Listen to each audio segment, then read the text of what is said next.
사도행전 4장을 보면 베드로와 요한의 사역으로 복음이 힘차게 전해지게 되었습니다. 그랬더니 유대교 지도자들이 자신들의 위기의식을 느끼고 저지하려고 들었습니다. 이때 베드로가 성령으로 충만해서 예수 그리스도의 이름으로 구원을 받는다라고 하는 말씀을 선포하게 되었습니다. 구원이라고 하는 것을 일반적으로 살펴보면 스스로 헤어날 수 없는 큰 위험이나 극심한 괴로움으로부터 제3자가 건져내 주는 것이다, 이렇게 표현하고 있습니다. 또한 하나님이 택한 백성을 대적의 위협과 재난에서 건져내는 것이 구원이다라고 이야기를 합니다. 뿐만 아니라 예수님이 각종 병자를 치유해 주시는 것을 구원의 행위로 봅니다. 그러나 성경에서 말하는 궁극적 구원은 죄인이 예수 그리스도를 믿음으로써 죄와 사망의 권세에서 벗어나 영생을 누리는 것이라고 말하고 있습니다. 그래서 사도행전 16장 31절은 말합니다. 주 예수를 믿으라, 그리하면 너와 내 집이 구원을 받으리라고 말씀하고 있습니다. 뿐만 아니라 로마서 10장 9절 10절에서도 내가 만일 내 입으로 예수를 주로 시인하며 또 하나님께서 그를 죽은 자 가운데서 살리신 것을 내 마음에 믿으면 구원을 받으리라. 사람이 마음으로 믿어 의에 이르고 입으로 시인하여 구원에 이른다라고 말씀하고 있습니다. 그러면서 13절에 가서는 누구든지 주의 이름을 부르는 자는 구원을 받으리라고 말씀하고 있습니다. 이와 같이 예수 그리스도를 믿어야 구원을 받습니다. 어떤 사람이 기독교인 2.5%만 천국에 간다라고 하는 이야기를 하고 있습니다. 100명 중에 2~3명만 천국에 간다는 이야기죠. 여러분, 이런 말에 현혹되지 말고 나의 믿음을 지켜야 합니다. 빌립보서 2장 12절에 두렵고 떨리는 마음으로 자기의 구원을 이루어 나아가라고 말씀하고 있습니다. 믿음을 지켜야지 믿음을 버리면 당연히 천국에 갈 수 없습니다. 구원은 하나님의 약속이고 하나님이 주시는 것입니다. 이 약속을 믿고 사는 것이 우리에게는 중요합니다. 어느 날 예수님이 가이사랴 빌립보 지방을 지나가시다가 제자들에게 질문을 합니다. 사람들이 인자를 누구라고 하느냐? 이때 제자들이 대답을 합니다. 세례 요한이라고 하는 사람도 있고요, 또 엘리야라고 하는 사람도 있습니다. 뿐만 아니라 예레미야나 예언자 중 한 사람이라고 이야기하는 사람들도 있습니다라고 이야기를 합니다. 이때 예수님께서 다시 물으셨습니다. 그러면 너희는 나를 누구라고 하느냐? 누구라고 생각하느냐? 예수님의 이 질문은 2000년이 지난 지금까지 계속되어 온 사람들의 질문이라고 할 수 있습니다. 예수, 그분은 누구입니까? 라고 하는 질문입니다. 세상에 많은 사람들뿐 아니라 심지어 그리스도를 믿는다고 하는 사람들 중에서도 기독교와 일반 종교가 다를 것이 없다라고 생각한다는 것이 문제입니다. 서울에서 부산을 가는데 어떤 사람은 기차로 가고 어떤 사람은 고속버스로 가고 어떤 사람은 승용차로 가지만 결국 목적지는 하나인 것처럼 수많은 종교가 있지만 결국 추구하는 것은 하나이며 목적지는 하나다, 이렇게 설명하고 이야기합니다. 과연 이 말이 그럴까요? 정말 맞을까요? 부산이야 여러 방법으로 갈 수 있지만 그렇지 않은 것도 분명히 있습니다. 예를 들어 달을 간다라고 생각해 볼까요? 달을 갈 수 있을까요? 자동차나 아니면 기차를 타고 갈 수 있을까요? 현재 달을 갈 수 있는 방법은 오직 하나, 뭡니까? 우주선을 탈 수밖에 없습니다. 만약에 누가 달을 가겠다고 승용차를 타고 가면 뭐라고 해요, 여러분? 미친 사람이라고 할 겁니다. 그렇다면 하나님의 나라에 가는 방법이 무엇일까요? 세상에 오는 목적지를 가는 방법처럼 하나님께로 가는 방법을 생각하는 것은 잘못된 생각입니다. 하나님께로 가는 방법은 하나님이 정하신 방법밖에 없습니다.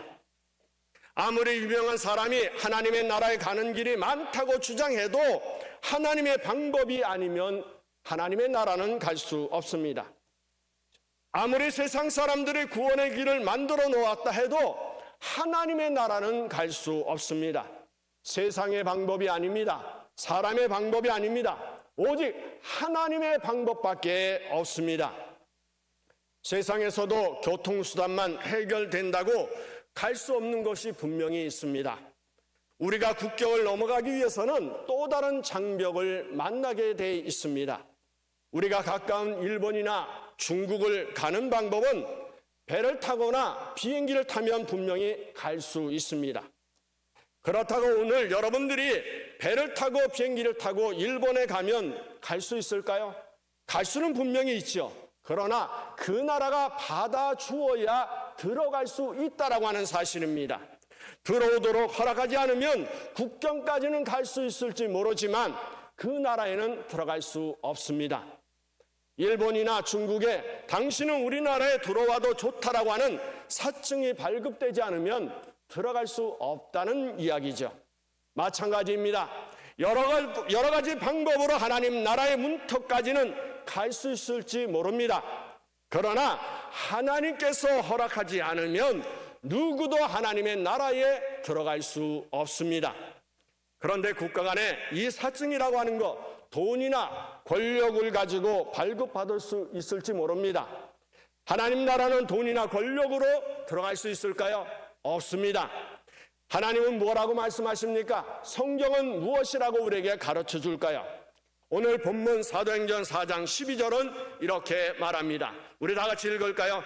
다른 이로서는 구원을 얻을 수 없나니 천하 사람 중에 구원을 받을 만한 다른 이름을 우리에게 주신 일이 없음이라 하였더라. 믿으시기 바랍니다.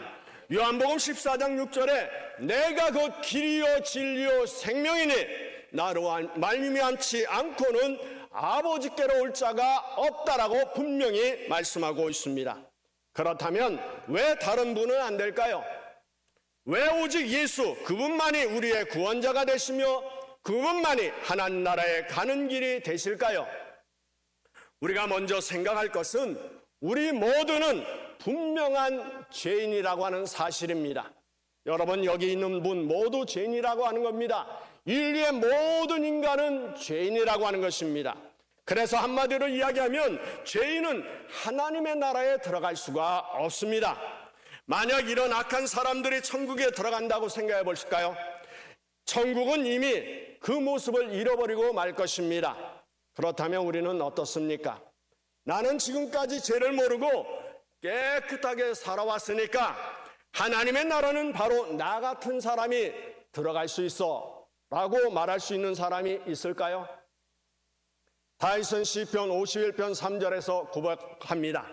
대전하는 내 죄가를 아우니 내 죄가 항상 내 앞에 있나이다. 다윗이 내 앞에 내 죄가가 항상 있다라고 고백했다면 우리는 어떨까요? 우리는 흔히 상대적 의의를 주장합니다. 다시 말하면 나는 적어도 누구보다는 낫다라고 생각을 합니다. 그러나 하나님은 그것으로 만족하시는 분이 아니십니다. 하나님은 우리를 절대 평가하시고 절대 의의를 요구하시는 분이십니다. 그렇기 때문에 하나님은 상대 평가를 하지 않으시고 절대 평가를 하신다라고 하는 것입니다. 그러므로 로마서 3장 9절에 보면 유대인이나 헬라인이나 다 제 아래 있다라고 말씀하고 있습니다. 이 말은 모두가 죄인이다라고 하는 말입니다. 그러면서 3장 10절 12절에서 이야기합니다. 의인은 없나니 하나도 없으며 깨닫는 자도 없고 하나님을 찾는 자도 없고 다 치우쳐 한 가지로 무익하게 되고 선을 행하는 자는 없나니 하나도 없도다라고 말씀하고 있습니다. 이 말은 한마디로 우리 중에 하나님 나라에 들어갈 사람은 한 사람도 없다라고 하는 말입니다. 우리가 다 하나님의 나라를 향해 가고 있다 할지라도 하나님께서 들어오라고 허락하지 않으면 아무도 들어갈 수 없는 것입니다. 사실 우리는 우리가 무슨 나쁜 짓을 했느냐 하는 것보다 더 큰 문제가 있다라고 하는 사실을 인지해야 합니다. 그것은 아담 이후로 우리 모두 죄 아래 있다라고 하는 사실입니다. 로마서 5장 12절은 말합니다. 우리 다 같이 읽을까요? 그러므로 한 사람으로 말미암아 죄가 세상에 들어오고 죄로 말미암아 사망이 들어왔나니 이와 같이 모든 사람이 죄를 지었으므로 사망이 모든 사람에게 이르렀느니라. 이렇게 말을 하면 어떤 사람은 반문을 합니다. 지금부터 수천 년, 수만 년 전 내가 보지도 못하고 알지도 못하는 아담과 하와의 지은 죄가 지금의 나와 무슨 상관이 있습니까? 라고 말을 합니다. 그러나 이 아담과 하와는 인류의 조상입니다. 인류의 시작이 바로 죄로 시작되었습니다. 이것은 변하지 않습니다. 지금은 없어졌지만 우리나라도 옛날에는 반상의 구별이 분명했습니다. 예를 들어서 여러분들이 잘 아는 임꺽정이라고 하는 사람이 누굽니까? 백정입니다. 그런데 이 백정의 가정에서 태어났는데 아무리 똑똑할지라도 변하지 않는 건 뭘까요? 백정이라고 하는 사실입니다. 그리고 흑인 부부가 아기를 낳으면 틀림없이 흑인이 태어나듯이 죄인된 아담과 죄인된 하와가 자녀를 낳으면 죄인으로 태어날 수밖에 없다라고 하는 것입니다. 그래서 다윗은 시편 51편 5절에서 고백합니다. 내가 죄악 중에 출생하며 모친이 죄 중에 나를 잉태하였나이다. 기독교의 신앙은 이렇게 자신이 죄인인 줄 아는 데서 출발을 합니다. 세상에서는 참 조금 착한 사람이 있고 다른 사람보다 더 착한 사람이 있을지 모릅니다. 그러나 하나님 보시기에는 모두가 죄인이라고 하는 사실입니다. 가장 큰 죄가 뭘까요? 하나님을 인정하지 않고 믿지 않는 것이 가장 큰 죄입니다. 또한 하나님을 알고도 따르지 않는 것도 죄입니다. 이러한 사람들은 성경에서 악인이다 이렇게 말하고 있습니다. 아담과 하와의 죄의 시작은 하나님의 말씀을 어겼습니다. 하나님의 말씀을 따르지 않는 것은 하나님을 인정하지 않는 것이고 하나님을 믿지 않는 것입니다. 그래서 이것은 죄라고 하는 것입니다. 지금도 그 죄가 이어져서 하나님을 인정하지도 않고 믿지도 않는 사람들이 많다라고 하는 것입니다. 그렇기 때문에 하나님 앞에 모두가 죄인이라고 하는 사실입니다. 하나님이 죄 없다 인정해 주시지 않으면 영원히 죄에서 벗어날 수 없습니다. 그러므로 우리가 죄가 없다고 말하면 우리는 스스로를 속이는 것이고 우리 안에 진리가 없다라고 하는 사실입니다. 이런 죄인인 우리에게 어떻게 하나님의 나라에 들어갈 수 있는 길이 있을까요? 그래서 우리가 알아야 할 것은 이 죄의 문제를 해결해 주신 분은 오직 예수 그리스도라고 하는 사실입니다. 죄는 분명한 대가가 따르게 되어 있습니다. 그래서 하나님께서는 죄의 삭은 사망이다 이렇게 말씀하셨습니다. 그뿐일까요? 범죄하는 그 영혼은 죽을 것이다라고 말씀하셨습니다. 로마서 1장 28절 이하의 말씀을 읽어보면 하나님 보시기에 합당치 못한 일들을 말하고 있습니다. 그러면서 1장 32절에서 이렇게 말합니다. 우리 한번 읽어볼까요? 이 같은 일을 행하는 자는 사형에 해당한다고 하나님께서 정하심을 알고도 자기들만 행할 뿐 아니라 또한 그런 일을 행하는 자들을 옳다 하느니라. 네, 그래서 우리는 흔히 죄로 죽을 수밖에 없는 우리라는 말을 쓰기도 합니다. 에베소서 2장 1절의 말씀을 보면 죽을 수밖에 없는 것이 아니라 허물과 죄로 죽었다 이렇게 말씀하고 있습니다. 죽음이라고 하는 것은 숨을 쉬지 않는 것이 아니라 분리되는 것이라고 말할 수 있습니다. 영과 육이 분리되는 것이 육의 사망입니다. 그뿐만 아니라 영혼이 생명의 근원 되신 하나님에게서 떨어져 나가 분리되는 것이 영원한 사망이라고 하는 사실입니다. 그러므로 하나님을 떠난 인생은 이미 죽은 인생이라고 볼 수가 있는 것입니다. 이미 생명은 끝났고 육체는 점점 시들어져 가는 것입니다. 이 죽음의 자리에서 우리 스스로 헤어날 힘은 분명히 없습니다. 헤어나오려고 발버둥 칠수록 점점 더 깊은 절망의 수렁으로 빠져 들어가게 돼 있습니다. 그러므로 이 죄와 사망의 몸에서 건져낼 분, 이 분명히 우리에게 필요합니다. 뿐만 아니라 이 건져낼 분을 우리는 구원자 혹은 구주라고 부릅니다. 그렇다면 우리의 구원자가 되실 분은 누구일까요? 그분은 예수 그리스도밖에 없습니다. 예수님은 우리를 죄에서 건지기 위해 대신 형벌을 받으셨기 때문입니다. 이사야 53장 5절은 말합니다. 그가 찔림은 우리의 허물을 인하며 그가 상함은 우리의 죄악을 인함이다라고 말씀하고 있습니다. 로마서 5장 8절도 말합니다. 우리 다 같이 읽을까요? 우리가 아직 죄인되었을 때 그리스도께서 우리를 위하여 죽으심으로 하나님께서 우리에 대한 자기의 사랑을 확증하셨느니라. 이렇게 말씀하십니다. 그런데 왜 꼭 하나님의 아들이신 예수님, 그분이 오셔서 죽으셔야 할까요? 왜 다른 사람으로는 안 되고 꼭 예수님이 하셔야 됐을까요? 여기에 대한 답을 우리 생각해 보려고 합니다. 왜 예수님이어야 하는 첫 번째 조건은 우리를 위해 죽으실 수 있는 사람이기 때문에 그렇습니다. 레위기 17장 11절의 말씀을 들어볼까요? 육체의 생명은 피에 있음이라. 내가 이 피를 너희에게 주어 제단에 뿌려 너희의 생명을 위하여 속죄하게 하였나니 생명이 피에 있으므로 피가 죄를 속하느니라. 구약시대는 소나 양의 피로 이 짐승을 들여서 속죄제를 드렸습니다. 그러나 우리가 생각해보면 이 소와 양의 피가 영원히 우리의 죄를 사해 줄 수 없습니다. 그렇기 때문에 인류의 죄를 영원히 없게 할 수 있는 사람이 필요했습니다.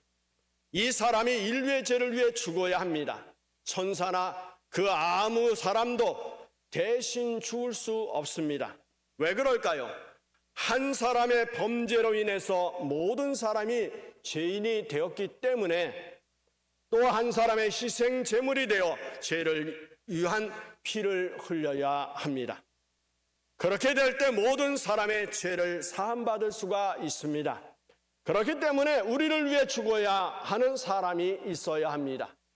그분이 바로 예수 그리스도라고 하는 것입니다. 왜 예수님이어야 하는 두 번째 조건은 그분은 죄가 없는 분이기 때문에 그렇습니다. 만약에 자신에게도 죄가 있다면 결국 자신의 죄 때문에 죽는 것입니다. 그렇기 때문에 남을 위해 죽을 수는 없습니다.